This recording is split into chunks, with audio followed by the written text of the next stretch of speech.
7 seconds. Here we go. All right, shalom, shalom. First and foremost, I want to give all honor, glory, and praises due to Yahweh, Bahashem, Yahweh Shai, Bahashem Rakakadash. I also want to give double honors to the elders and apostles. Double honors to the elders and apostles at Great Mill, souls teaching truth and sincerity, and also who rule well. Peace and salutations to the hopeful elect that scattered four corners of the earth, which you so-called Negroes, Latino, Hispanics, and Native American Indians. All right, the true Israelites. So this is Brother Yawanathan, Ramon Great Millstone, Detroit, just back at another lesson today. This was his inspiration through the elder Manasseh Zakba. And this Eve, this, Jake Eve, that was not really getting it. But even though it does sound like they was either she was talking to ISUPK or IUIC because of some of the things that they were spitting out to her. Okay, but first off, a lot of Christians be like, "You're not. I'm saved. I'm saved." Listen, you're not saved until you're delivered from the destruction. Okay, and a lot of Jake is always, "I've been baptized, got a connection with the Most High." No, you don't, man. You have to go through Yahweh Shai. And just because you've been dunked in some water does not mean that you're covered. Elder Apostle Kabar, he broke that down when it's actually the word that you need to be submerged in. Okay? Yes, it was symbolic when John the Baptist was doing it, but it's just a word that you need to be baptized in.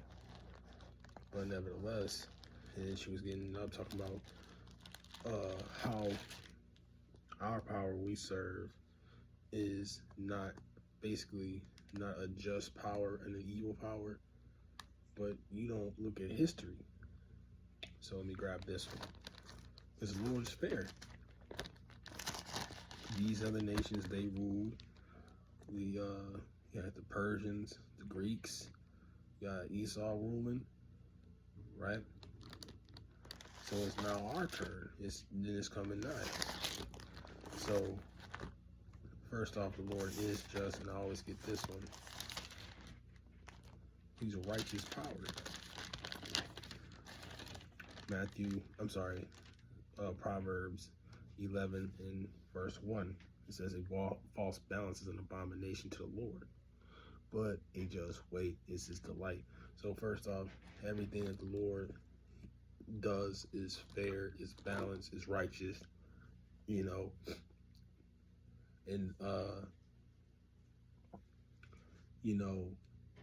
just the things that the Eve was saying, it was like, whose side are you really on? Did you not see what they done to us? The history, the receipts. All right. Because we got Psalms 83, you got Deuteronomy, the 28th chapter of everything. We had to go to our enemies of the wanting of all things. All right. Grab that one. Deuteronomy 28.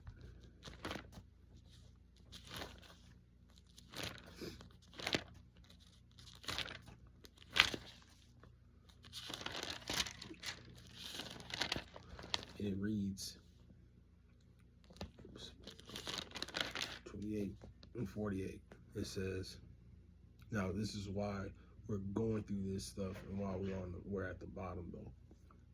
It says 47, because Deuteronomy 28 and 47, because thou serve not the Lord thy power with joyfulness and with gladness of heart for the abundance of all things. Because once you start, I always use this and I compared this to King Solomon. He just wanted wisdom, and Lord gave it to him, and look how he flourished. And it says in the later verse, it says, for the abundance of all things. All right, so this could have been our reward in the first place if we would have, listened. And it says, but here's the result now.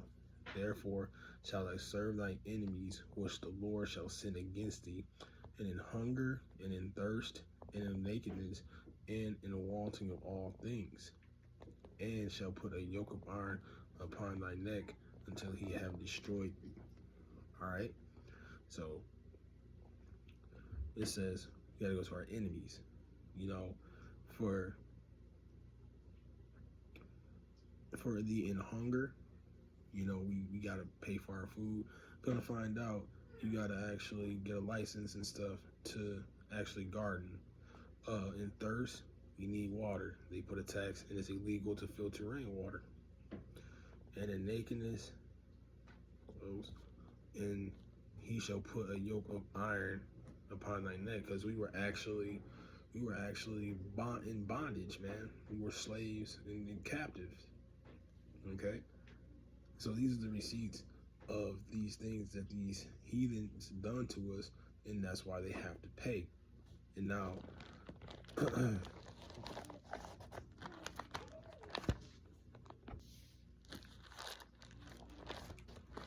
get this one. And it was so bad that the Lord was like,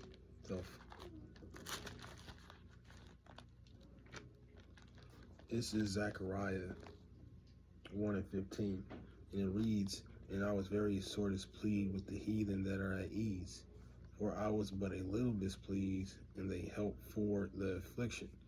All right, so you know, like I said, we were slaves.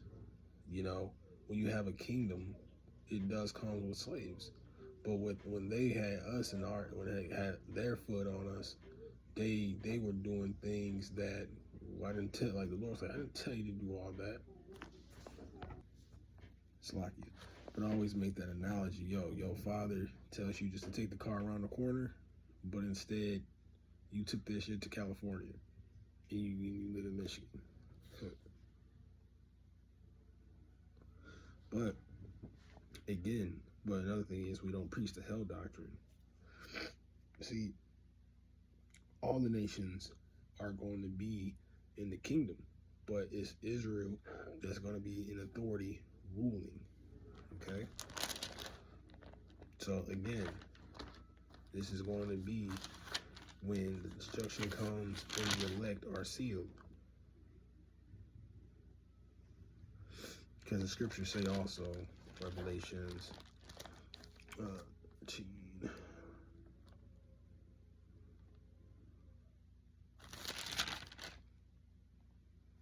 13 and 10 says, he that leadeth into captivity shall go into captivity. He that killed with the sword must be killed with the sword. Here is the patience and the faith of the saints, and that's just. So you like I said, every action comes with a reaction. You did this to us. We have the records. We have the receipts. We know the history. So it's going to be a flip where you're going to go through these things, and those are going to be your consequences. Okay? That's why you got Deuteronomy 30 and 7. You know, I will put the curses on your enemies that persecuted you. So it's going to be a flip. That's fair. Okay? And like I said, you're not going to burn in hell forever. Every nation is going to witness the kingdom of heaven, but you guys are going to be slaves, indentured servants, things of that nature. All right, let me grab the book of Daniel, 7th chapter.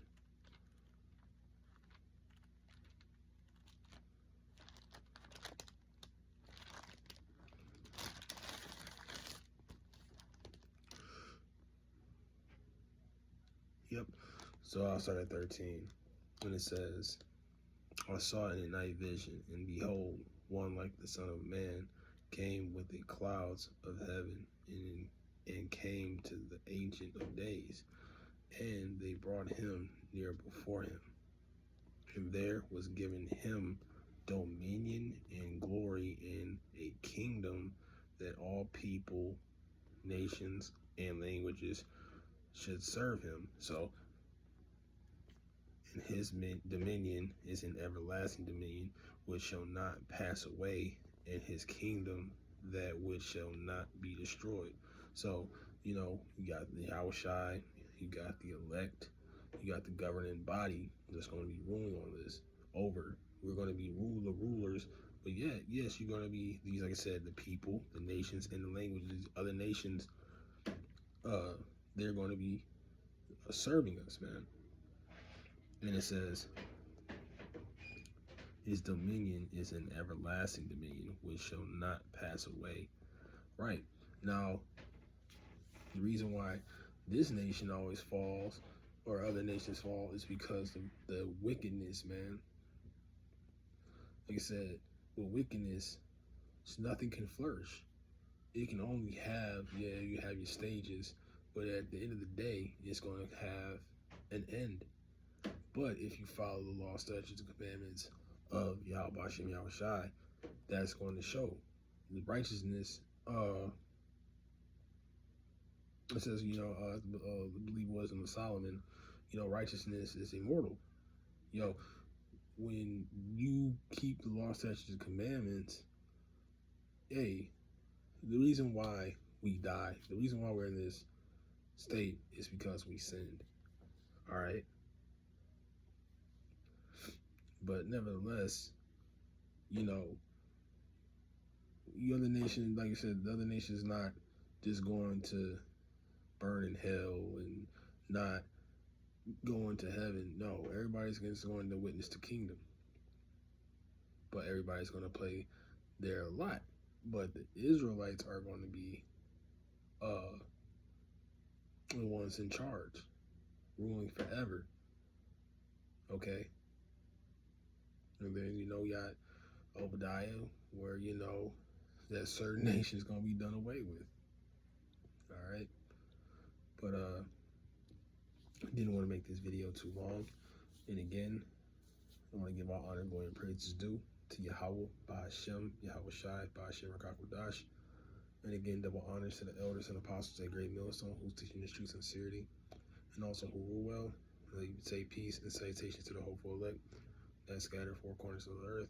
I'm going to close out and say shalom.